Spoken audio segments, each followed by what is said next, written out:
Up everybody, I'm Andre, welcome back. So Little Nightmares 3 just dropped and I've been spending some time with the game for the last couple days and I've got a lot of thoughts and we need to talk about this one because it's kind of a weird situation, and if you've been following Little Nightmares since the first game, you know exactly what I'm talking about. But if you're new here, don't worry about it, let me catch you up to speed.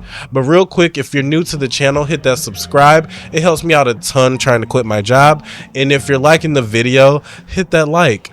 But alright, let's get into it. So here's the thing, Trashir Studio made the first two Little Nightmare games and they absolutely nailed it. Like, those games had this just specific vibe that just really worked. It was creepy, unsettling, and it made you feel small and vulnerable in the worst way possible, and it was really awesome. But for the third game, Trashir isn't involved anymore. Instead, we've got Supermassive Games fully taking it over, and when I first heard that, I was pretty skeptical. But trust me, don't get it wrong, Supermassive isn't just some random studio. They made Until Dawn, The Quarry, and all those Dark Picture games. They know what they're doing. Trust me, they know horror and they know horror pretty well, but their stuff is just different. It has that more narrative. Little Nightmares is a puzzle platforming with atmospheric horror, two different beasts entirely. It's like you're really good at making Italian food and then someone asks you to make some sushi and you're trying to figure it out. It's gonna be different, you know. What happened was that Trashir got bought by an Embracer group back in 2019, but Bandai Namco still owned the rights to Little Nightmares, and from what I understand, Trashir felt like they told the story that they wanted to do and they were just ready to move on. They're actually working on a new game of their own that's set to release and it looks pretty cool. Meanwhile, Bandai Namco wasn't ready to let Little Nightmares die. They want that money, so they handed it to Supermassive since they already done the enhancing ports of the second game.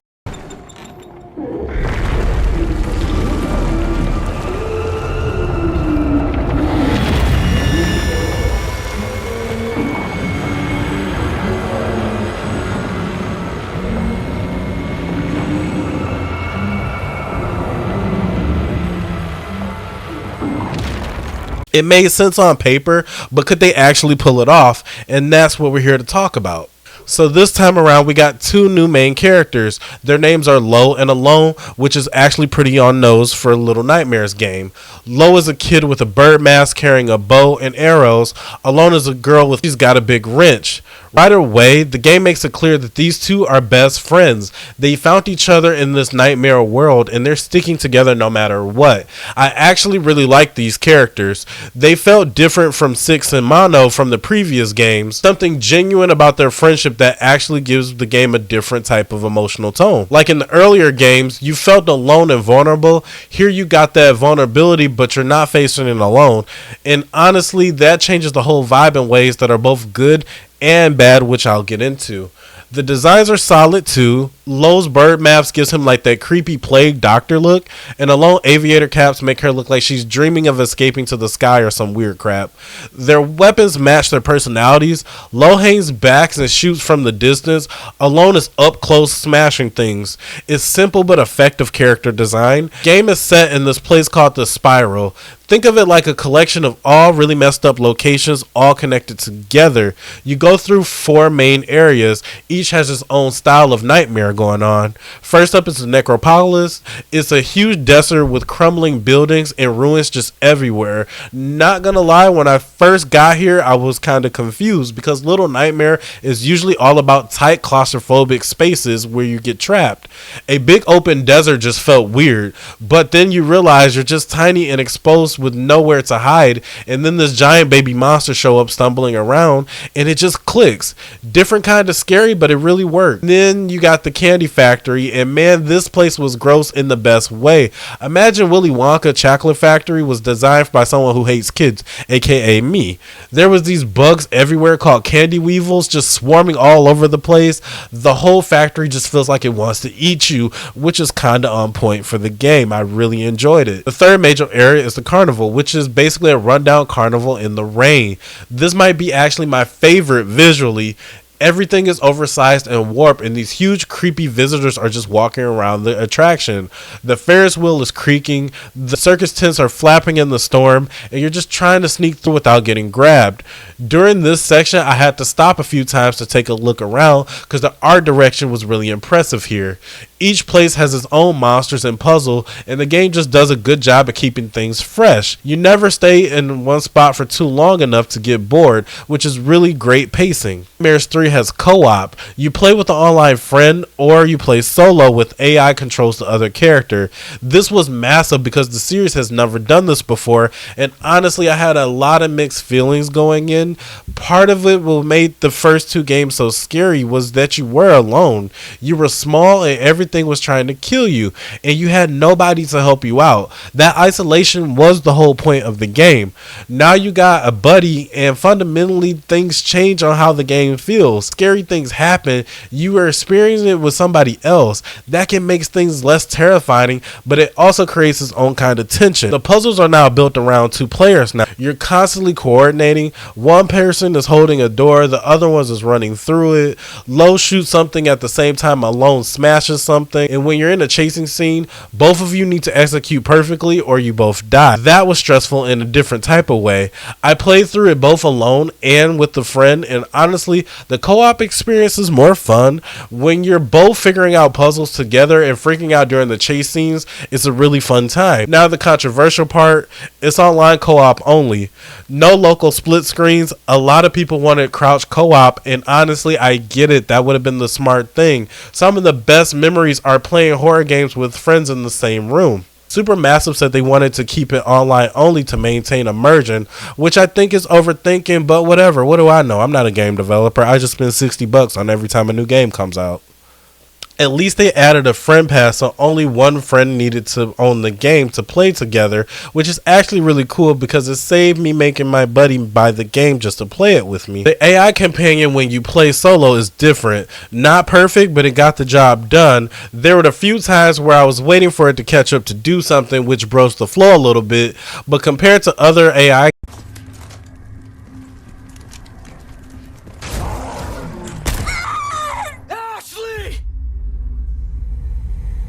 this one really doesn't screw you over. It pissed me off at a lot of times, but I'll take it. Lowe's bow and Alone's wrench creates some interesting puzzle variety. You're always thinking about which tool you need for each situation. Some puzzles can be solved in different ways depending on how you coordinate, which adds a replay value if enemies and you occasionally run for your life. The core loop is familiar, which is both comforting and a little disappointing because I was hoping for a little bit more. Some puzzles are built around the two character things, so you're doing a lot of coordination stuff. They're not super hard, and most of the time you're just looking around and the solution is pretty obvious, but there were some definite moments where I was just wandering around for a few minutes trying to figure out what I missed or what I was supposed to interact with because I'm stupid.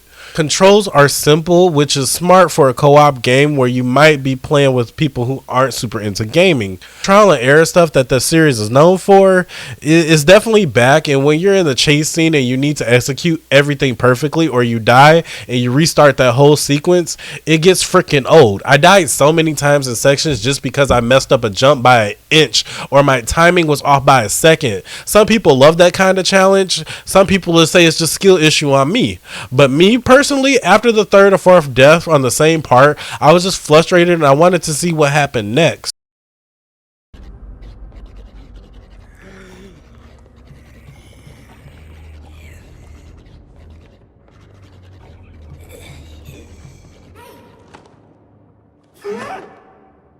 So the monsters, right? This is where Treasure really shined in the first two games. The janitor with the stretchy arms, those chefs with the meat mask, and that teacher who can extend her neck, those designs were burnt into my brain. Little Nightmares 3 monsters are not memorable. They're fine. Monster Baby in the desert is weird and unsettling, but it didn't scare me like I thought it would. Maybe I'm just desensitized at this point. I don't really know. The Candy Weevils are actually pretty effective because you see just a swarm of them coming at you and you just panic. The carnival visitors are creepy in that uncanny valley way where they're just looking almost human, but something is just kind of off. The art style is really great. Everything looks wrong in that specific Little Nightmares way, but none of the monsters really just hit the same way the original game did. It was missing something. It was good, but just not iconic. There are parts where nothing is chasing you, but the environment itself is just hostile and you're just on the edge the whole time. That slow burn dread is just something Supermassive clearly understands from their own horror games. Little Nightmares 3 doesn't really do traditional storytelling. There's no dialogue, there's no text boxes explaining anything. You just experience it and piece together what's happening from context clues or visual storytelling.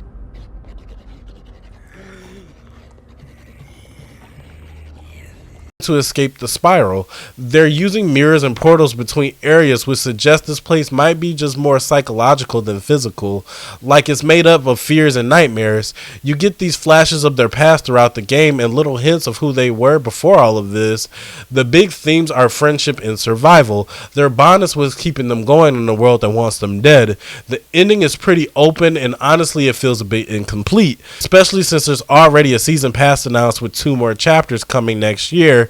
Makes me wonder why they intentionally left things unfinished just to sell some DLC. What the game doesn't do as well as the first 2 is that deep existential dread. The first game made you realize you weren't just escaping a scary place, you were escaping a reality that saw you as nothing but food. The second game was all about trauma and how victims can become monsters. This one is more focused on moment-to-moment scares rather than building something bigger and more meaningful. But where does this leave us with Little Nightmares 3? Look, listen, it's a solid game. The co-op is fun, the environmentals looks great, and there's definitely some scary moments. Playing with a friend created some really great experiences for me. A lot of laughs and freaking out together and them pissing me off a little bit when they messed up. But it doesn't hit the same weight as the first game or even the second one, honestly. The monsters aren't memorable, the scares aren't effective, and the story just isn't that deep. It feels like Supermassive played it very, very safe. They delivered something that feels like Little Nightmares without taking any real risk or pushing the series forward. This game is also pretty short. It took me about 4 to 5 hours to beat, which is very light for a $40 game, especially with that incomplete ending and clearly DLC setup. Performance was fine for me on PC. I've heard a few people had some issues on the Switch and there are some bugs here and there, but nothing game breaking from what I experienced. If you're a fan of the series, then yeah, you're probably gonna play this. You should play this. The co-op alone makes it worth checking out. If you're new to Little Nightmares, honestly, I would start with the first game, play that, then the second one. If you love them, then come to this one, but I wouldn't start with this one. You'll appreciate what made the series so special and understand what's missing from this title. For me, this is a 7 out of 10. It's good, but not that great. Maintains the visual style, adds interesting co-op mechanics, but lacks something special that made the original unforgettable. But look, that's my take. Let me know what you guys think in the comment. If you played it, are you planning on picking it up? If you're new to Little Nightmares, honestly, I would start with the first game, play that, then the second one. If you love them, then come to this one, but I wouldn't start with this one. You'll appreciate what made the series so special and understand what's missing from this title. For me, this is a 7 out of 10. It's good, but not that great. Contains the visual style, adds interesting co-op mechanics, but lacks something special that made the original unforgettable. Look, that's my take. Let me know what you guys think in the comments. If you played it, are you going to pick it up? And hey, if you want to catch me play something like this on my Twitch, link is in the bio. Please check it out. Thank you for watching. Until next time, stay safe, stay smart, and stay alpha.